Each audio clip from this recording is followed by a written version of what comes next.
Que el Señor fortalezca nuestra fe y nos ayude a honrarle, a estar cada día más preparados, más firmes, más constantes en las cosas del Señor y que nada ni nadie perturbe nuestra fe. Sabemos que vivimos en tiempos difíciles, la Biblia ya lo dice con antelación, que los tiempos finales serían tiempos difíciles, tiempos peligrosos.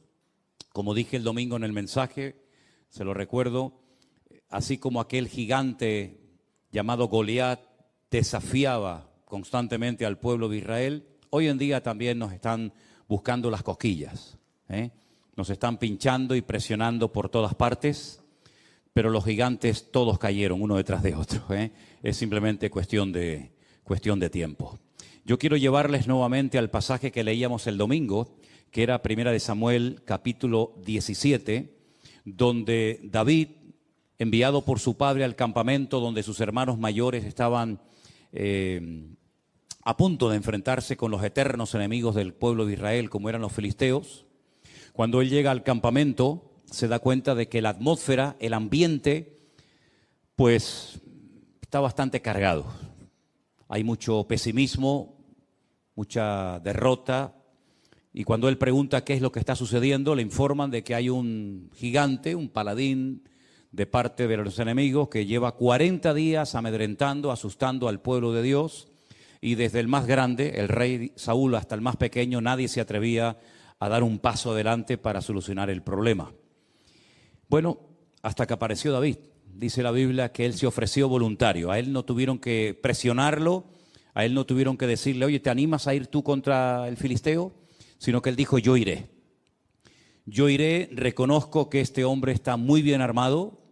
De hecho, él describe espada, lanza, jabalina, pero yo no necesito de nada de eso. Yo solamente voy a ir contra él en el nombre de mi Dios. Y en el nombre de mi Dios, yo lo voy a derrotar. Y hace una tremenda declaración, vamos a leerla nuevamente, capítulo 17, verso 45, dice la palabra de Dios así. Entonces David le dijo al filisteo, tú vienes a mí con espada, lanza y jabalina, mas yo vengo a ti en el nombre del Señor de los ejércitos, el Dios de los escuadrones de Israel, a quien tú has provocado. Jehová te entregará hoy en mi mano y yo te venceré, te cortaré la cabeza y daré hoy los cuerpos de los filisteos a las aves del cielo y a las bestias de la tierra, y toda la tierra sabrá que hay Dios en Israel. Y termina diciendo, verso 47, y sabrá toda esta congregación que el Señor no salva con espada ni con lanza, porque del Señor es la batalla y Él os entregará en nuestras manos. Aquí no hay un acto de prepotencia por parte de David, ni muchísimo menos. No hay un deseo de destacar por encima de los demás, de llamar la atención hacia sí mismo, sino más bien todo lo contrario. Lo que él quiere es desviar la atención hacia Dios para que el pueblo de Israel y todos los que estaban por allí y los que iban a oír de este combate supieran que la victoria la había dado el Dios de Israel. No era un pueblo de ateos, pero era un pueblo que no sabía cómo actuar frente a la adversidad. Y hoy en día pasa exactamente lo mismo. Hay gente que lee la Biblia, que se congrega en esta o en cualquier otra iglesia, que lleva años en los caminos del Señor, pero cuando llega un momento puntual a su vida, cuando llega una prueba, un conflicto con la familia, con la economía, con la salud o con lo que sea, pues no saben cómo reaccionar. Y parece ser que este era uno de los grandes problemas que Israel tenía en aquel momento. Sabían ir todos unidos contra un enemigo, pero como los filisteos estaban planteando que solamente uno se enfrentara a Goliat, pues ellos se quedaron paralizados porque no estaban acostumbrados a pelear así. Todos, ¿verdad? Todos los israelitas contra los filisteos contra ellos, a eso sí, en el valle, en la montaña, con espadas, con jabalinas, con flechas, con arcos, con lo que fuera. Pero eso de que uno fuera a pelear contra otro, pues ellos nunca lo habían visto y por eso no sabían cómo reaccionar. Y es que las pruebas que van a venir a nuestras vidas no siempre van a venir igual, pero las pruebas que han venido a nuestra vida y que con la ayuda del Señor hemos logrado superar, nos tienen que preparar y nos tienen que ayudar a reconocer cómo actuar en las pruebas que van a venir sí o sí a nuestra vida, ¿verdad? David presenta su currículum. Tú tienes un currículum en el Señor, sea pequeño, sea grande, sea visible o no. Tú tienes un bagaje, tú tienes una trayectoria con el Señor. Lógicamente unos pueden hablar de más cosas que otros, pero lo que está bien claro es que David en ese momento no podía presumir de ser un soldado en el ejército de Saúl, porque no tenía la edad para hacerlo. Pero él dijo, bueno, yo no soy un soldado, yo no tengo armadura, yo no formo parte de los escuadrones de Israel, pero yo quiero decirles a todos ustedes, porque veo que no lo saben, que para mí pelear contra el gigante filisteo a mí no me resulta complicado, porque yo sí sé lo que es pelear uno contra uno. Yo no sé lo que es ir a la guerra con un montón de soldados que me respalden, pero yo cuando fui a pelear con el león nadie vino a ayudarme y lo vencí. Y yo cuando fui a pelear contra aquel oso que quería despedazar el rebaño de las ovejas de mi padre, yo fui solo. Allí no estaba ni mi padre, ni mis hermanos, ni ningún hermano que me ayudara. Hay conflictos espirituales en la vida que tendremos que unir fuerzas todos para ir contra ese enemigo, contra ese ataque. Pero habrán otro tipo de pruebas o de ataques que vendrán a nuestra vida en los que te vas a tener que enfrentar tú solita. Y tú dices, ¿y ahora qué hago? Bueno, gracias a Dios tenemos el manual. Tenemos la Biblia, la palabra de Dios, a través de la cual podemos descubrir cómo tenemos que reaccionar ante esa situación que no afecta a la iglesia. No es algo que nos está afectando a todos. ¿Se acuerdan cuando, por ejemplo, nos confinaron? Tuvimos que darle vueltas a la cabeza y decir, bueno, vamos a hacer esto, vamos a hacer lo otro, cada uno en su casa, creamos aquel grupo de WhatsApp y era algo que nos, digamos, que nos afectaba a todos. Pero luego hay muchas cosas que son tuyas, particulares, que no me afectan a mí, o las mías no te afectan a ti. Pero también tenemos que estar preparados y saber cómo reaccionar en todo momento. Ahora bien, cuando una persona en el mundo espiritual obtiene una victoria, hay muchas cosas que cambian. Cosas que se pueden ver, otras que no se pueden ver, pero no significa de que no hayan cambiado. Por ejemplo, yo he hecho una pequeña lista, seguramente se me quedan muchas cosas fuera, de algunas cosas que cambiaron el día que David derrotó a Goliat. Por ejemplo, cuando él llega al campamento, una pregunta que él hace es, ¿qué le dará el rey como recompensa al hombre que derrote a Goliat? Y entonces fíjate lo que le dicen. Quiero que lean conmigo en el capítulo 17 de Primera de Samuel, el verso 25, dice así. Cada uno de los de Israel decía, ¿nos habéis visto aquel hombre que ha salido? Él se adelanta para provocar a Israel, pero ahora viene una palabra muy interesante. Al que le venciere, va a ser una recompensa solamente para el que logre vencer al enemigo, al gigante Goliat. El rey le enriquecerá con grandes riquezas. Le dará su hija y eximirá de tributos a la casa de su padre en Israel. Fíjate las tres cosas que obtendría como recompensa el hombre que venciera a Goliat. Número uno, sería enriquecido, se convertiría en parte de la familia del rey, porque el rey le daría una de sus hijas, y eximiría de tributos a la casa de su padre en Israel. ¿Merecía la pena o no ir a pelear contra el gigante Goliat? Se habrán presentado 1000 como voluntarios, ¿no? Habrán dicho, pues yo quiero eso.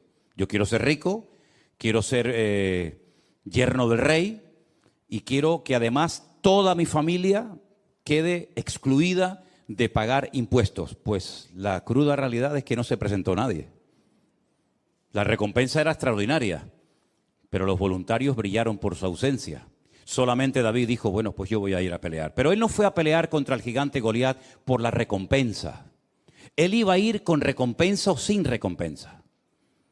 Él no estaba allí para hacerse rico aprovechando una oportunidad, ¿verdad? Y para bendecir a su familia, librándola de pagar terribles impuestos que tenían que pagar, ¿verdad? Él fue allí porque primeramente su padre lo mandó y él iba a ir porque él en ese momento, ese día, él se sentía como el representante de Dios en el pueblo. No va nadie, no va el rey, no va el hijo del rey, Jonatán o los demás hijos, no va nadie, no van mis hermanos. Bueno, pues voy yo, porque yo entiendo que esta es una oportunidad para que todo mi pueblo y todos los gentiles que están aquí sepan que nuestro Dios es un Dios que marca la diferencia, con recompensa o sin recompensa. Y yo voy allí, yo le voy a vencer. Y es cuando él hace aquella tremenda declaración. Él no habla de, bueno, tal vez, vamos a ver lo que pasa, que se haga la voluntad de Dios, que sea lo que Dios quiera, en fin. No, él habla con una seguridad tremenda. Es que hay momentos en la vida en el que no te puedes dar el lujo de dudar. Es sí o sí, es vida o muerte, es cara o cruz, no hay vuelta de hojas. Él no dice, bueno, en algún día tal vez vamos a ver si llevas 40 días molestándonos por la mañana, por la tarde y por la noche, pues vamos a ver si poquito a poco. Es que esa batalla no se iba a ganar poquito a poco. Mira, hay cosas en tu vida y en la mía y en la de todos y cada uno de nosotros que poco a poco las vamos a ir superando. ¿Estamos de acuerdo? Hay gente que me dice, bueno, yo tengo este vicio, o yo tengo esta atadura, o yo tengo esta costumbre. Mira, yo voy a ir poquito a poco. ¿Has conocido gente que habla así? ¿Tú eres de los que hablas así? Hay gente que me dice, poco a poco, sin prisa. Un poquito hoy, un poquito mañana. Ahora 3, mañana 2, pasado ninguno, pasado mañana 18. Poquito a poco. Y bueno, si tú te lo quieres montar así, si en vez de ir envenenándote de golpe te vas envenenando poquito a poco, pues como tú veas, ¿no? Pero es que hay otras cosas en la vida, si quieres llegar a un cierto nivel de madurez, que tienes que vencerlas de golpe. Todo o nada. Y David era un hombre de los que era todo o nada. O yo voy y me mata, o yo voy y lo mato a él. No hay término medio. Porque fíjate que además David hace una cosa muy interesante, y es que él primeramente, antes de matar al filisteo, le lanza aquella piedra y la piedra no lo mató. La piedra lo hirió, dice que se le clavó en la frente y claro, el dolor tuvo que ser tremendo. Una piedra con una honda es como un tiro. Pero realmente la piedra no mató a Goliat, lo derrumbó, pero Goliat seguía vivo. Si se lo llegan a llevar los filisteos a su campamento, lo curan y este hombre a los pocos meses o a las pocas semanas está otra vez igual, allí parado, desfallando al pueblo de Israel. Entonces David dice que salió corriendo y con la misma espada con la que quería Goliat matarlo a él, dice que él le cortó la cabeza. Y entonces sí, ya con la cabeza cortada, ya muerto el perro, se acabó la rabia, ¿verdad? Dice que cogió la cabeza y se la enseñó a la gente, dijo, ya está, se acabó.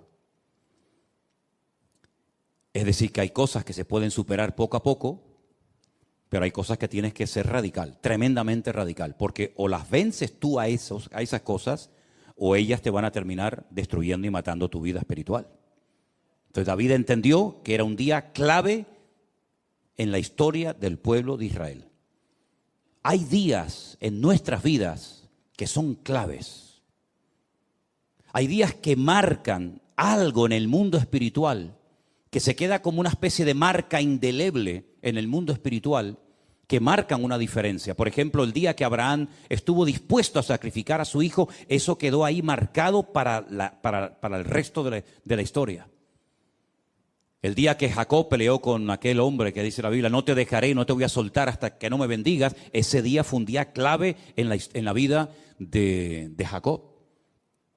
El día que sale de la cárcel José y le logra interpretar los sueños al faraón y le dice, mira, no solamente va a pasar esto, esto y esto y esto en los próximos 14 años, sino que además tienes que hacer esto. Ese día marcó un antes y un después en su vida y en la vida del pueblo de los egipcios. Así que hay muchos días que se presentarán en nuestra vida, digamos que, bueno, sin pena ni gloria, por así decirlo, pero hay otros días que son claves, ahí tienes que dar la talla, ahí no puedes dudar. Ese día es el día que marca algo importante que te va a cambiar de por vida. De hecho, la vida de David nunca más volvió a ser la misma después de ese día. Ese día, o al poco tiempo de ese día, comenzaron a ocurrir cosas muy interesantes. Vamos a leer algunas. Capítulo 18, verso 1. Aconteció que cuando él hubo acabado de hablar con Saúl, porque después de derrotar al gigante, él fue, habló con Saúl. Claro, el libro de Samuel a veces como que confunde un poco, porque se conocían o no se conocían. Bueno, como no está en orden cronológico, podemos tener diferentes opiniones. Pero lo que está bien claro es que David habló personalmente con el rey Saúl el día que derrotó al gigante Goliat. Y en ese día, en esa conversación, estaba presente un muchacho llamado Jonatán, que era el príncipe de Israel, el futuro heredero, el hijo del rey. Y aconteció que cuando él hubo acabado de hablar con Saúl, el alma de Jonatán quedó ligada con la de David y lo amó Jonatán como a sí mismo. Claro, los mal pensados, los de mente corrupta y los perversos, siempre le quieren dar una interpretación incorrecta al texto. Pero allí se fraguó y nació una amistad preciosa entre Jonatán y David, entre David y Jonatán, una amistad limpia, una amistad pura, una amistad verdadera. Y como él llegó a escribir tiempo más tarde, es mejor un amigo que a veces un hermano, ¿verdad? Entonces, eso es algo que ocurrió ese día. Ahí empezó una amistad, una relación entre amigos preciosa. Segunda cosa que ocurre, vamos a leer a partir del versículo 6, si os parece. Aconteció que cuando ellos volvían, cuando David volvió de matar al filisteo, salieron las mujeres de todas las ciudades de Israel cantando y danzando para recibir al rey Saúl, con panderos, con cánticos de alegría y con instrumentos de música. Y cantaban las mujeres que danzaban y decían: Saúl hirió a sus 1000 y David a sus 10,000. No le gustó la letra al caballero. La letra no le hizo mucha gracia.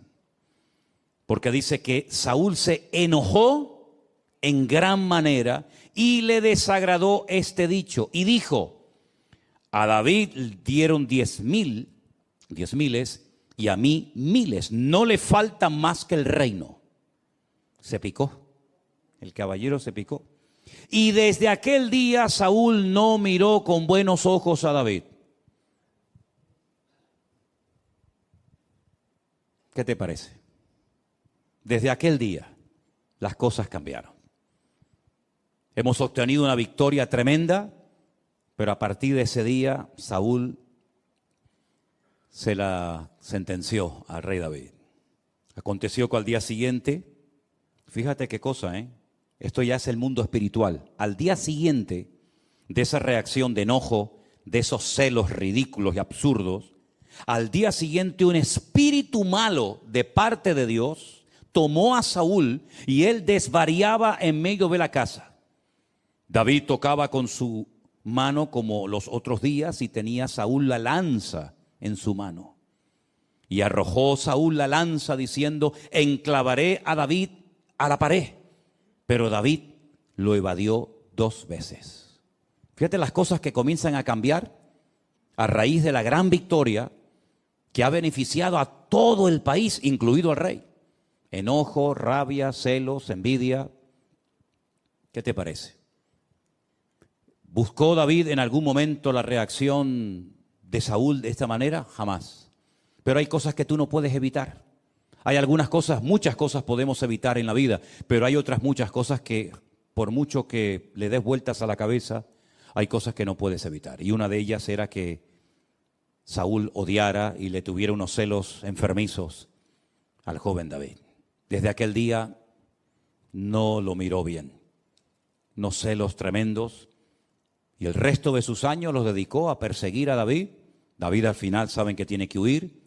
Y durante muchos años, desde los 17 aproximadamente, hasta los 30 que llega a ocupar el trono de Israel, está huyendo de cueva en cueva, de lugar en lugar, hasta que finalmente él dice: bueno, en algún momento me va a matar este hombre, me va a quitar la vida a Saúl. Dice que se fue a vivir con los filisteos. Pero claro, si llega a los filisteos, cuando tú le has matado al gigante filisteo, en cuanto te vean aparecer por allí, te van a matar a ti. ¿Qué es lo que hace David? Que era tremendo. Finge que está loco. Y se le cae la baba por la cara y se hace el loco y pintan las paredes y el rey dice: ¿no tengo yo bastantes locos para que me venga otro más? Y bueno, al final el loco fue una ayuda tremenda para el rey de los filisteos, en fin. Ahora llegó el momento en el que Saúl tenía que cumplir la palabra que había dado. El hombre que venciere a Goliat, yo le voy a dar a mi hija y lo voy a convertir en mi yerno. Vamos a ver si cumplió la palabra, ¿les parece? Versículo 17. Entonces Saúl le dijo a David: he aquí yo te daré a Merab, mi hija mayor. Generalmente se daba a la mayor y luego se daba a la menor, ¿verdad? Saben que en las notas musicales hay notas mayores y notas menores, ¿no? Pues le iba a dar la mayor y al final le dio la menor. Con tal de que seas hombre valiente y pelees las batallas del Señor.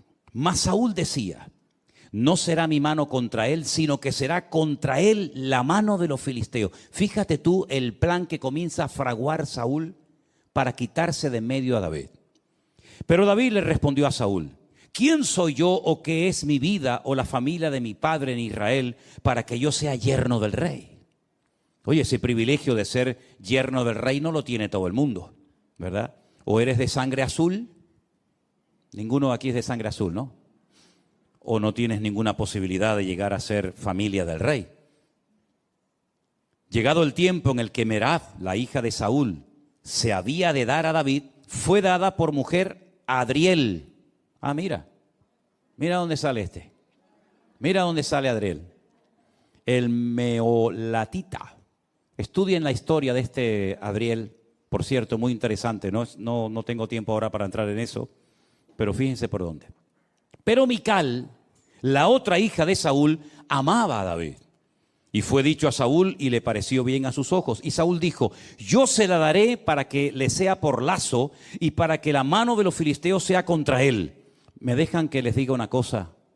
No se sorprendan. Creo que nunca he dicho esto, pero hoy se lo comentaba a Elena y digo: oye, vamos a dejarnos de tener pena y compasión de Saúl. Saúl era malo, Saúl era malo, Yo durante años me daba pena, ¿no? Me daba esa cosita, por esa tristeza por Saúl. Decía: pobre hombre, fíjate tú y tal. Pero es que Saúl era malo. Saúl era malo. ¿Y una persona mala en qué piensa? En cosas malas. Dice la Biblia en Romanos 8, los que son de la carne, ¿en qué piensan? En las cosas de la carne. ¿Y los que son del Espíritu, en qué piensan? En las cosas del Espíritu. ¿La cabra dónde tira? Al monte. Así de claro. Saúl era malo, pero sabía fingir y sabía aparentar. Yo te voy a dar a mi hija. Ese privilegio no lo tiene nadie en Israel. Se ve que las dos hijas, la mayor Merab y la menor Mical, en ese momento eran solteras. Y claro, oye, es un detallazo por parte del rey permitirle casarse con una de sus hijas. Entonces él va a quedar bien ante la gente, pero es que en el fondo esa no es la intención de Saúl. La intención es que los mismos filisteos acaben con la vida de David. Y mira lo que él intenta hacer. Saúl le dijo: yo se la daré para que sea lazo, para que la mano de los filisteos sea contra él. Dijo pues Saúl a David por segunda vez: tú serás mi yerno hoy. Mandó Saúl a sus siervos: hablad en secreto a David, diciéndole: he aquí el rey te ama y todos tus siervos te quieren bien. Sé pues yerno del rey. ¿Verdad? Siempre el rey rodeándose de pelotas, siempre rodeándose de gente que le reía las gracias al rey, como hay muchos hoy en día que se juntan con gente que a todo le dicen que sí, ¿verdad? Los criados de Saúl hablaron estas palabras a oídos de David, y David dijo: ¿os parece a vosotros que es poco ser yerno del rey, siendo yo un hombre pobre y de ninguna estima? Des en cuenta, por ejemplo, que David no era una persona pudiente económicamente hablando. David era un simple pastor de ovejas, que encima no eran ni de él, eran de su padre.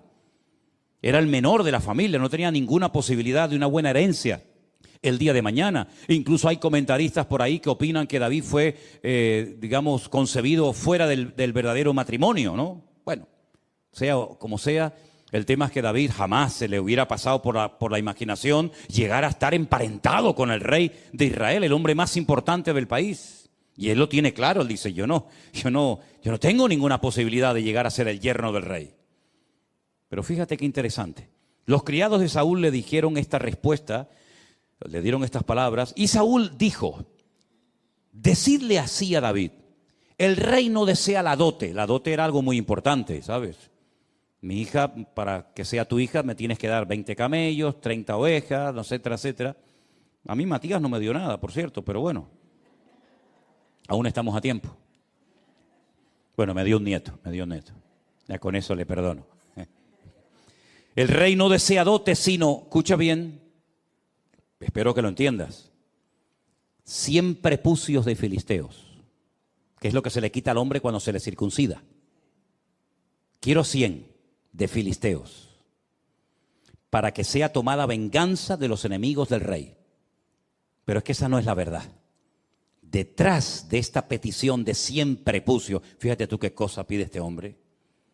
Saúl lo que quería hacer es que David cayera en manos de los filisteos, porque sobra el decir, no me hagan que dé demasiadas explicaciones, pero sobra el decir que para llevarle en una bolsa siempre prepucio de filisteos al rey Saúl, primeramente habrá que matarlos. Y después una vez matarlos o dejarlos medio heridos, ¿no? Me tengo que enfrentar a 100 para poder llevárselos al rey Saúl. Porque en el fondo, alguno de ellos lo va a terminar matando.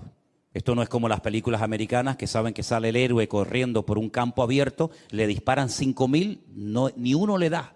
Pero él dispara y con una bala mata a 10 de golpe, ¿no? Alguno de los 100 lo va a mutilar o lo va a matar. Y eso es lo que en el fondo Saúl quería. Pero miren cómo era David. Cuando sus siervos declararon a David estas palabras, le pareció bien la cosa. Es que le pareció bien la cosa, increíble. A mí me dicen eso y dice, vete tú a cortarlo, vete tú a cogerlo. Le pareció bien, dice, a los ojos de David, para ser yerno del rey. Y antes que el plazo se cumpliese, David se levantó, se fue con su gente y mató a 200. ¿Cuánto pedía el rey Saúl? 100. Este mata a 200.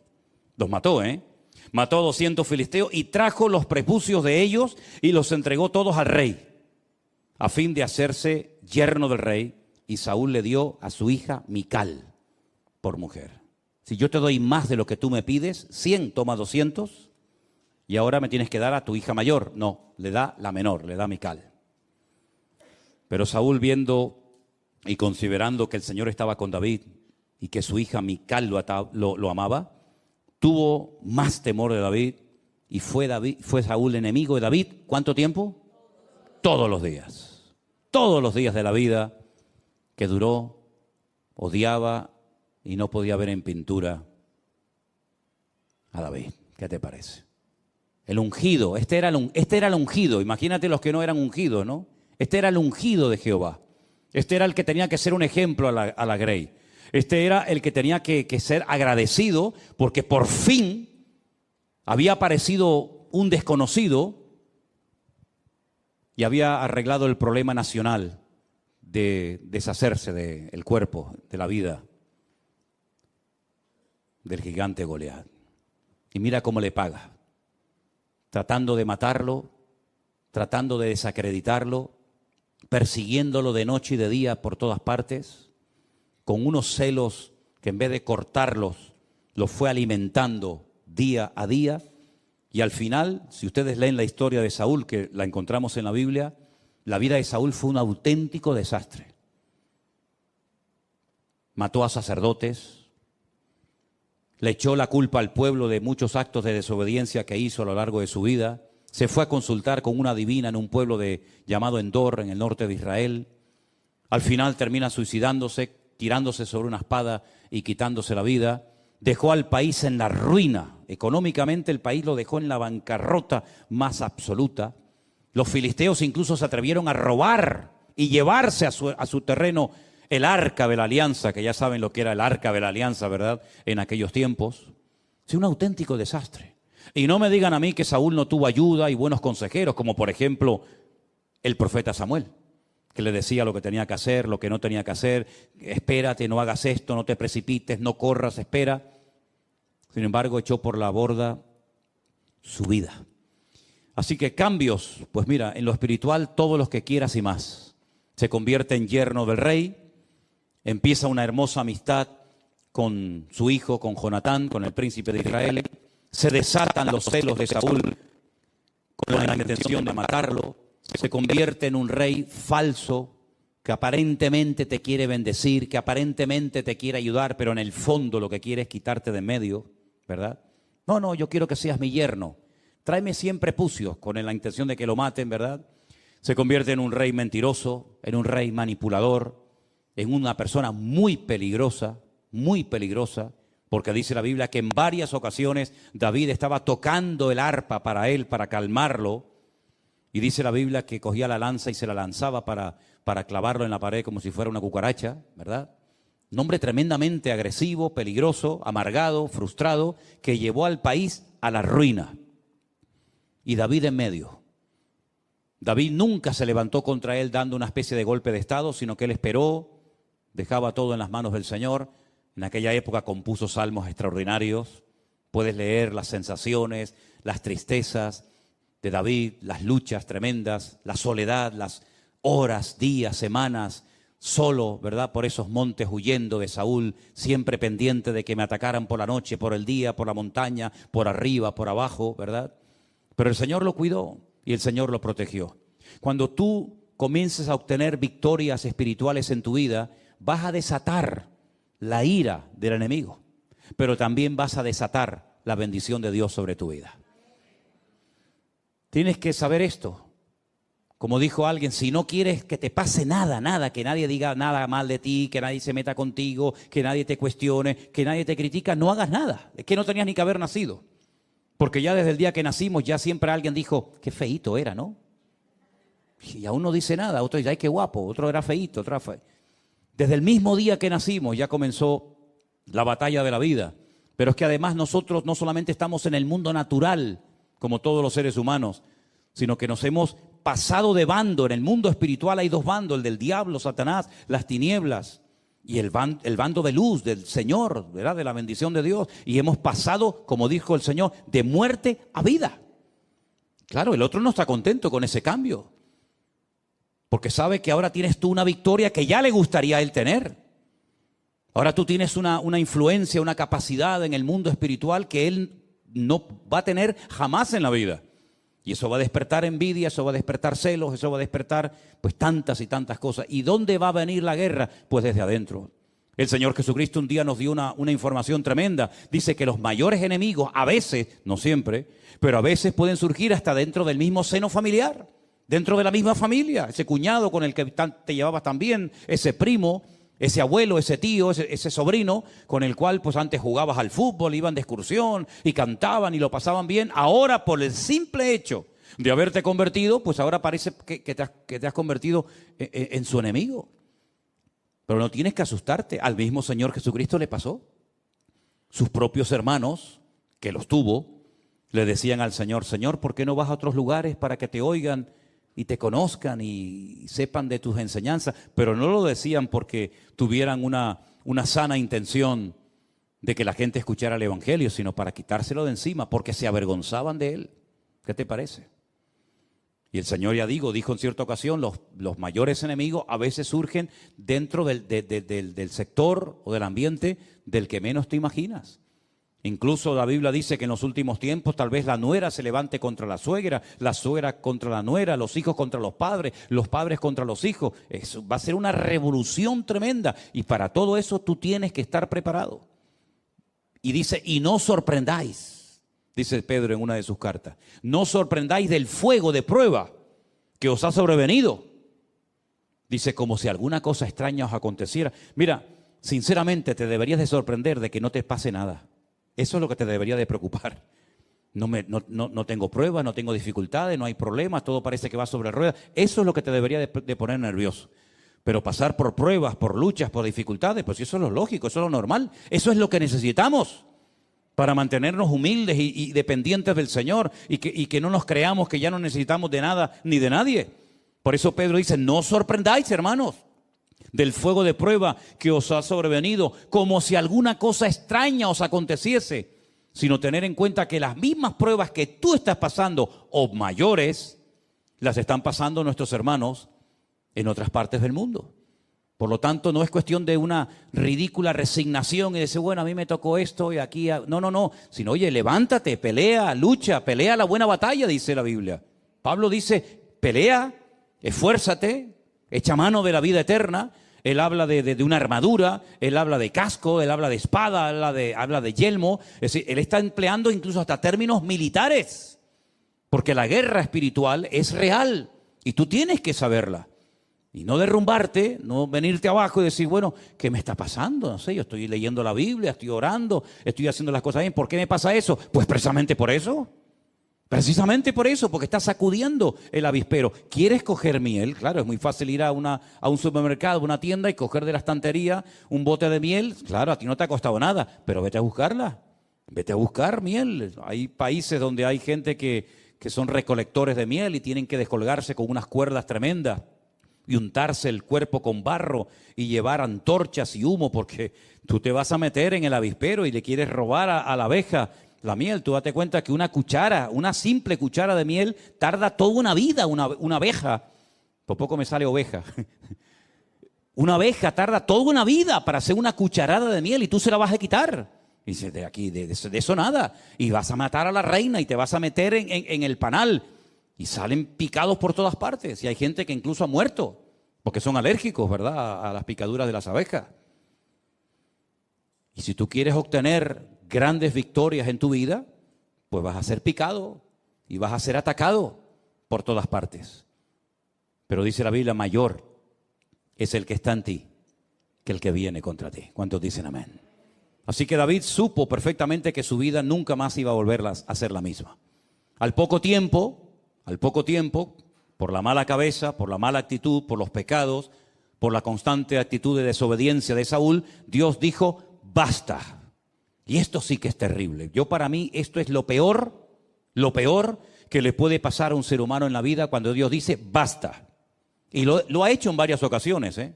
Lo hizo con Faraón.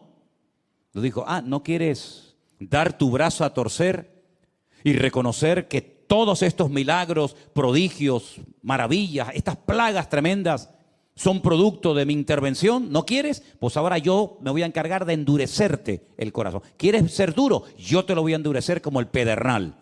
Y no te voy a dar oportunidad ni para que te arrepientas. Fue tremendo. Cuando Dios llega a esos extremos, imagínate. Pues con Saúl llegó exactamente igual. Dijo, Samuel, no ores más por él. Pero no ores más por él. Lo he desechado. Y Dios no dice, bueno, no, te he desechado. Basta, se acabó. ¿Y ahora qué hacemos? Tienes que ir a Belén, a la casa de un tal Isaí, convoca a sus hijos y yo te voy a decir lo que vamos a hacer. Vamos a escoger a otro rey fiel conforme a mi corazón. Todos conocemos la historia, ¿sí o no? Llega a Belén, llega a la casa de Isaí, allí están sus hijos. Él se va a acercar al mayor, que era lo lógico, ¿no? Ungir al mayor, al primogénito, y el Señor le dice, ese no es. Bueno, pues será el siguiente, ese tampoco. Y el otro tampoco. Y al final Samuel está desconcertado, él es profeta, varón de Dios, pero en ese momento como que no tiene mucha luz, que digamos, y le dice al padre, oye, una pregunta, ¿tú tienes a otro hijo? Porque yo he traído aquí el cuerno del aceite especial para derramarlo sobre la cabeza de uno de tus hijos. Tú me has dicho que has llamado a todos tus hijos y a mí el Señor no me da paz con ninguno de ellos. Aquí pasa algo. Y le dice, bueno, es que tenemos a otro. ¿Cómo que tienes a otro? ¿Y por qué no lo has llamado? ¿Qué cosa, no? Ni su propio padre lo llamó. Cuando le dijo Samuel, llama a todos tus hijos. Y a David no lo llamó. ¿Qué te parece? Dile que venga. Porque no nos vamos a sentar a la mesa ni a comer hasta que David venga. Y dice la Biblia que nada más entrar, claro, imagínate las pintas con las que vendría. Un montón de días, semanas en el monte, con un olor terrible, los pelos así como los que tiene ahora mismo un hermano por ahí arriba. Y claro, tú imagínate aquello, decir, ¿y este quién es? ¿Este quién es? ¿De dónde ha salido esto? Si no, este es mi hijo David. Dice, este es David. Y el Señor dice, úngelo, porque ese es el rey, el futuro rey de Israel. Es impresionante, hermanos, cómo Dios rompió todos los patrones, todas las normas de la época para ungir al que nadie, ni siquiera su propio padre, contaba con él. Y a partir de ese día dice que Dios cambió su corazón, mudó su corazón, y el Señor comenzó a bendecirlo y a prepararlo y a ungirlo. Pero claro, si quieres ser rey, lo primero que tienes que hacer es conocer tu país. Y lo vas a conocer, ya verás que lo vas a conocer, pero bien, bien que lo vas a conocer. Vas a conocer hasta dónde se ocultan las ratas. Vas a conocer el país, pero palmo a palmo. Ese sí que fue un Rambo verdadero, ¿eh?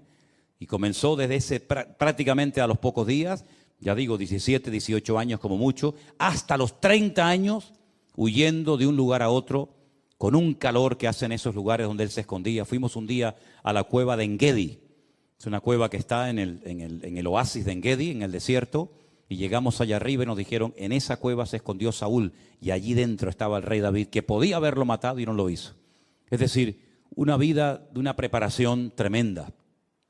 Pero el Señor dice, ese es al que yo he escogido. Ese es al que yo he escogido. Y saben, queridos hermanos, Dios no se equivocó con David. David no era perfecto, no hay ningún ser humano perfecto, ni David, ni Abraham, ni Moisés, ni ninguno, pero ese era un hombre con el cual se podía contar, porque tenía una buena característica. Tal vez otros dirán, sí, pero es que en esto, bueno, tenía una característica extraordinaria, que es lo que marca la diferencia entre un creyente y otro, es la verdad, y es que era un hombre obediente. Dios le decía una cosa y él hacía. Fíjate cuando el rey Saúl, fíjate que aún no era rey, y Saúl le dice, tráeme 100 prepucios de filisteos.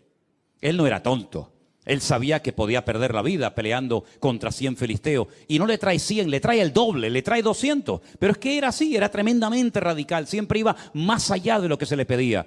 El padre le dijo, pero esto lo tenía ya era su naturaleza, era parte de su esencia, de su personalidad. 100 prepucios, no, 200. Le dice el padre, vete a cuidar las ovejas. Y claro, viene un león y podía haber salido, papá, mira, perdona, pero viene un león, yo salí corriendo. No, mi padre me ha dicho que cuide las ovejas y yo voy a cuidarlas, aunque tenga que pelear contra un león. Nosotros lo hubiéramos hecho, hermano. Tú lo hubieras hecho, Luis. Tú lo hubieras hecho. Ustedes lo hubieran hecho. Si a veces entra una cucaracha a la casa. Una cucaracha. No estoy hablando de cocodrilos ni dragones. Una cucaracha. Y parece que ha entrado Belcebú. Un perenquén, no sé si por ahí que nos ven, perenquén es un lagartito que se pega a las paredes, que se come los mosquitos, las arañitas y esas cosas, que son buenos, los perenquenes son bonitos. Se pegan ahí con sus patitas a los balcones. Sí, trae un perenquén aquí para que veas a más de uno corriendo. Pero es que ahora le viene un león y podía haber dicho, hombre, yo una cosa es cuidar las ovejas de mi padre y otra cosa es enfrentarme con un león. Estamos hablando de cosas muy diferentes. Pues él se queda. Y él se queda y mata al león y no se queda satisfecho con herirlo, sino lo mata. Y al poco tiempo un leoso. Y bueno, ya no le vinieron más porque dijeron los animales, no vayan contra este, que aunque vaya quien vaya, nos va a matar a todos. Eso que hacía en lo natural David, luego él trasladó todo eso a su vida espiritual. Esa radicalidad, ese ir más allá de lo que me han pedido, el jugarme la vida por 4 ovejas que tampoco merecen tanto la pena, el decir en vez de 100, 200, esa actitud en su vida fue la que lo marcó durante toda su vida. Y por eso para él el gigante no era nada, para él un león no era nada, porque él conocía al Señor. Y cuando uno conoce al Señor, no le tiene miedo a nada. Porque sabes que eso que te está atacando, eso que te domina en ese momento, eso que pierdes el control, para Dios no es ningún problema. Amén, hermanos. Nuestro Dios es mucho más grande que una enfermedad, que un dolor, que un desánimo, que una tristeza, que la pérdida de un ser querido, que lo que sea, no hay nada que se pueda comparar con el poder de nuestro Dios. Fíjate que David simplemente necesitó una piedra. Pero no porque él dijera la piedra va a matar a Goliat, no, porque él en lo que confiaba no era en la piedra, él confiaba en el poder del nombre de su Dios. Pero tengo que utilizar algo, ¿verdad? Pero si David le hubiera pegado un soplido a Goliat, en el nombre de mi Dios, Goliat lo tumba. Porque no era lo que él hacía, sino era la actitud con lo que él hacía y con la fe que él tenía en su corazón. Entonces todos nuestros actos en la vida, todas nuestras palabras, todas nuestras decisiones tienen que estar empapadas y respaldadas por decisiones de tipo espiritual. Cuando tú quieres vencer un vicio, cuando tú quieres dejar un hábito, cuando tú quieres superar un dolor, una pérdida, un desánimo, una enfermedad o lo que sea, lo que en el fondo te tiene que motivar no es, bueno, ya vencí yo esto, ya me pongo ya la medalla, ¿no? Sino que es una oportunidad para demostrar el poder de nuestro Dios. Y nosotros deberíamos estar dispuestos a hacer cualquier cosa con tal de que a Dios se le reconozca en ese colegio, en esa universidad, en esa oficina, lo que sea.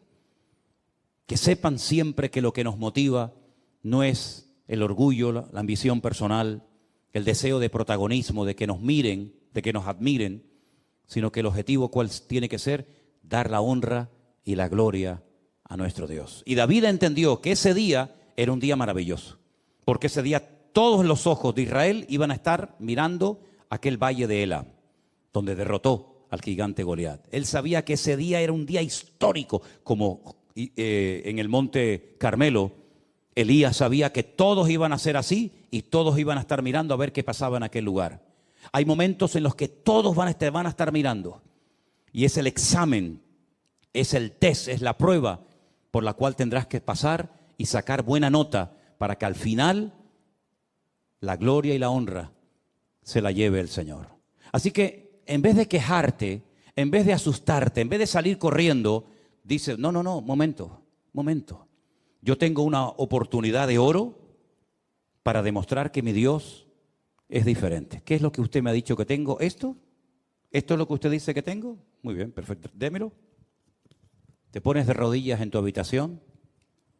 Hazme caso, por favor. Hazlo, que funciona. Señor, mira lo que me dijo que me quedan 3 meses de vida. Mira las analíticas, mira los exámenes que me han hecho. Estos, que son los que han estudiado, los que han estado años y años para sacar esta conclusión, me dicen que yo, que soy tu propiedad y que soy tu hijo, me dan 3 meses de vida.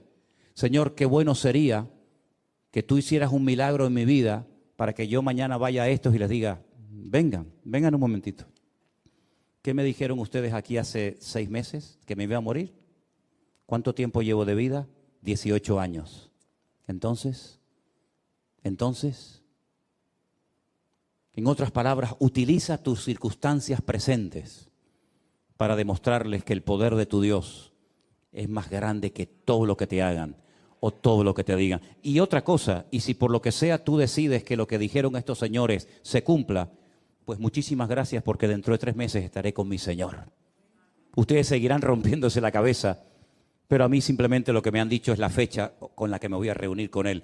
Pero si pudiéramos de alguna manera utilizar estas circunstancias aparentemente duras, difíciles o amargas, para demostrarle a estos que dicen que todo esto es mentira, que Dios no existe, que el hombre viene del mono, etcétera, etcétera. Si pudiera, Señor, utilizar estas circunstancias para demostrarle a esta gente tu poder, por mí encantado de la vida, Señor.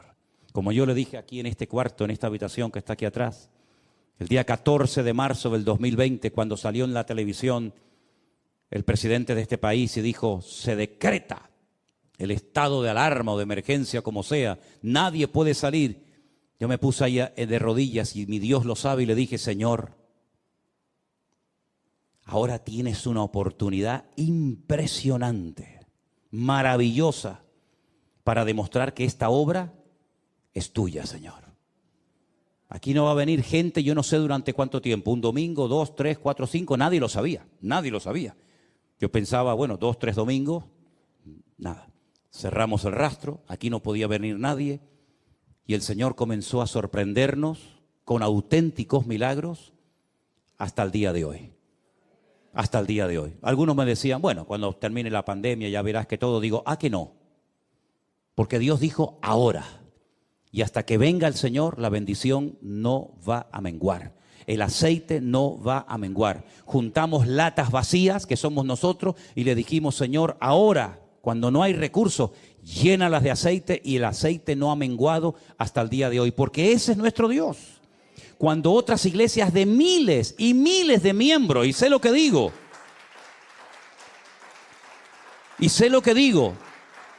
lamentablemente se cerraron, solamente por ponerles un pequeño ejemplo, podría ponerles muchos. Pero cuando yo conocí a unos hermanos, que no sé si me estarán viendo ahora, son de California, de Los Ángeles, creo que viven por allí en un desierto, no me acuerdo cómo se llama aquel lugar, pero es un desierto, Pues, cuando yo les dije, hermanos, los conocí en Israel, después estuve con ellos en Estados Unidos, ¿a qué iglesia van ustedes?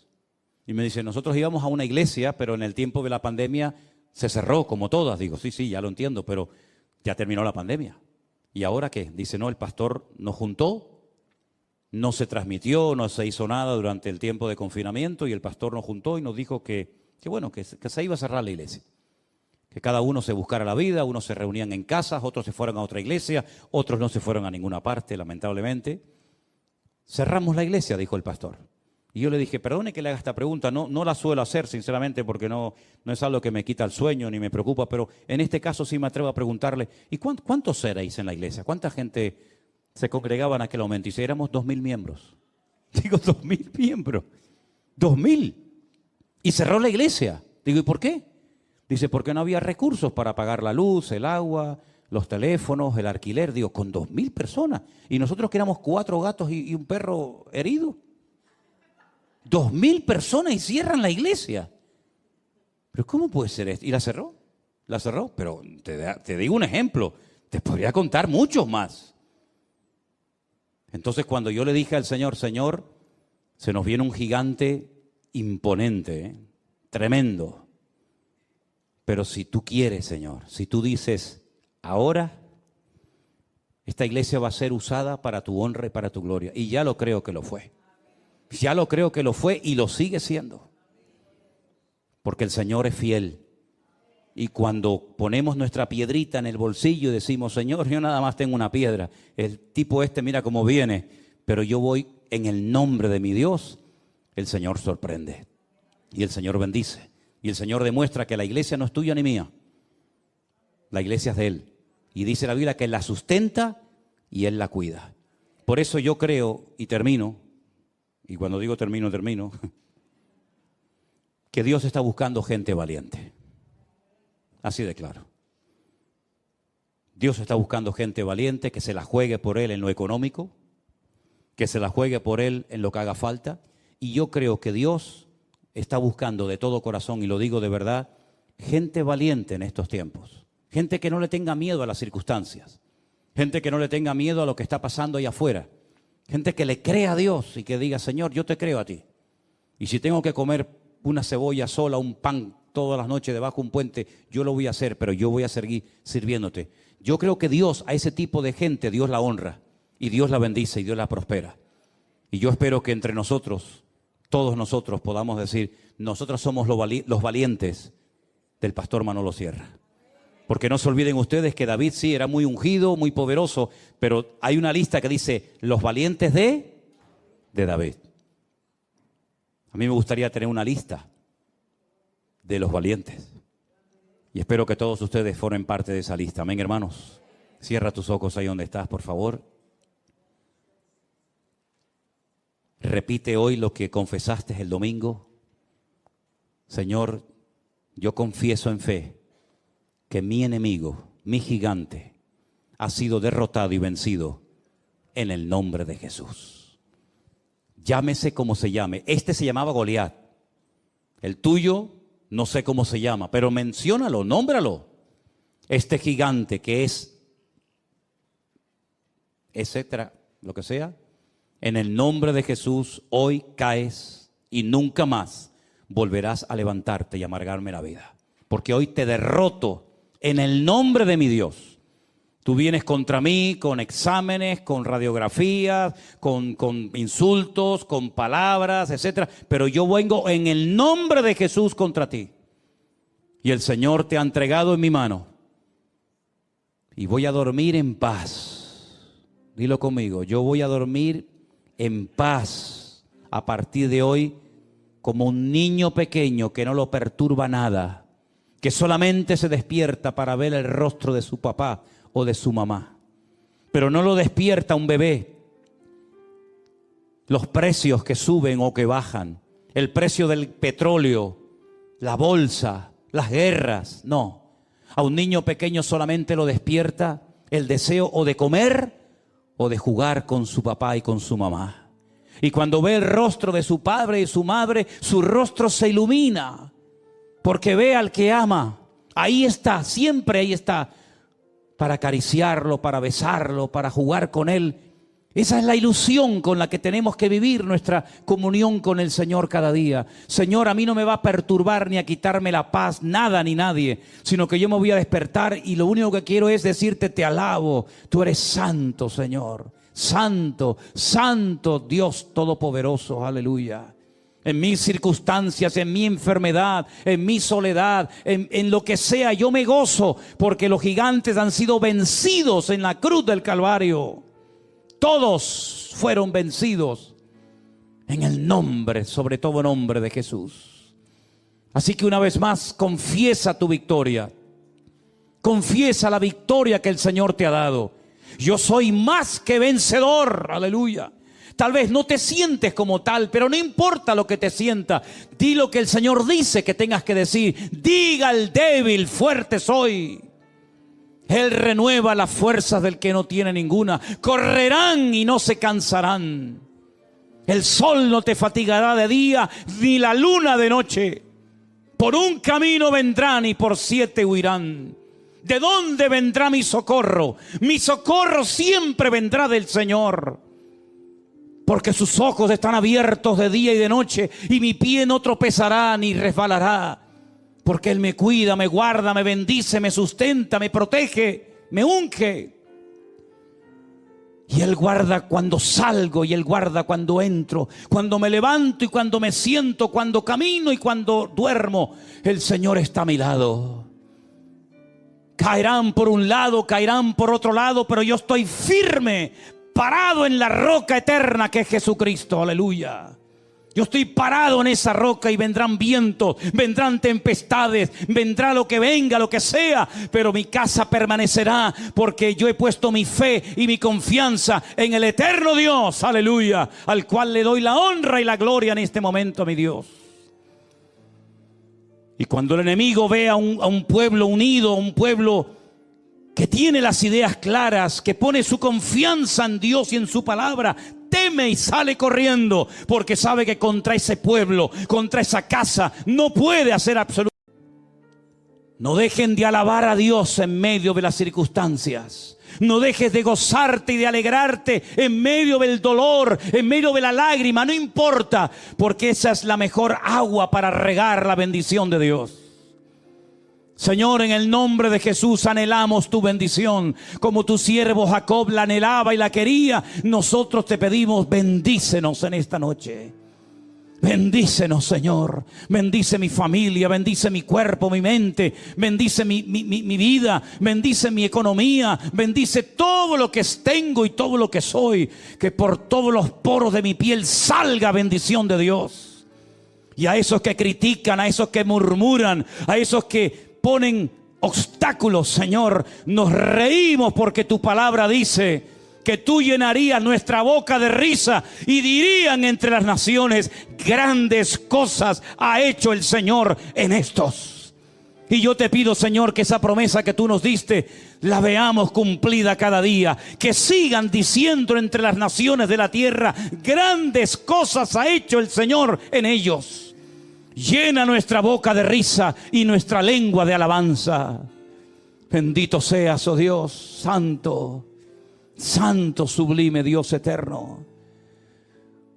Levanta tus manos al cielo, ponte de pie y dile, Señor, gracias.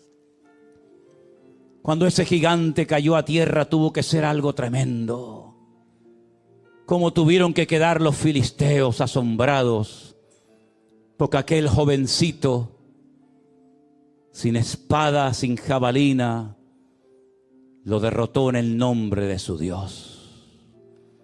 Los filisteos ya no existen, mis hermanos. Desaparecieron de la historia. Ya no hay filisteos, ya no hay gigantes. Pero sí hay un pueblo que se llama Israel, que es un testimonio viviente al mundo entero de que Dios es un Dios todopoderoso. Todo lo que se levantaron contra el pueblo de Dios han desaparecido de la historia. Egipcios, babilónicos, medos persas, griegos, romanos, filisteos, amorreos, jebuseos, hititas. Todos los enemigos que se han levantado contra el pueblo de Dios han desaparecido, aunque decían que no iban a morir y a desaparecer nunca. Los que permanecen son aquellos que tienen su mirada y su confianza en Jehová su Dios. Aleluya.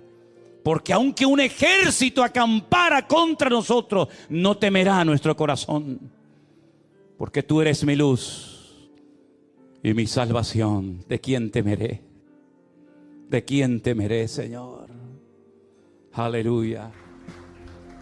Amén. Oramos para despedirnos entonces. Señor, te damos gracias por este hermoso tiempo que hemos tenido en este lugar, Señor.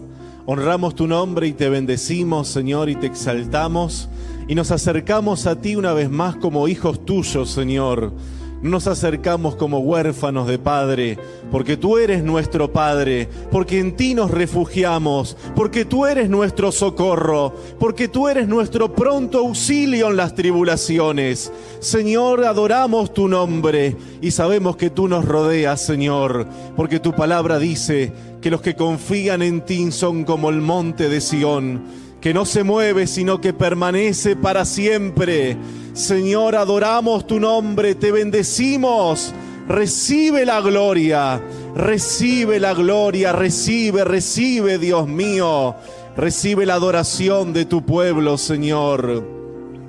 Y nos despedimos de este lugar, Señor, pero no de tu presencia, no de tu santa y divina presencia, porque creemos lo que tú nos dices: estaré con ustedes todos los días hasta el fin del mundo. Señor, gracias por tu compañía, gracias por tu cuidado, gracias, Señor, por ser nuestro Padre.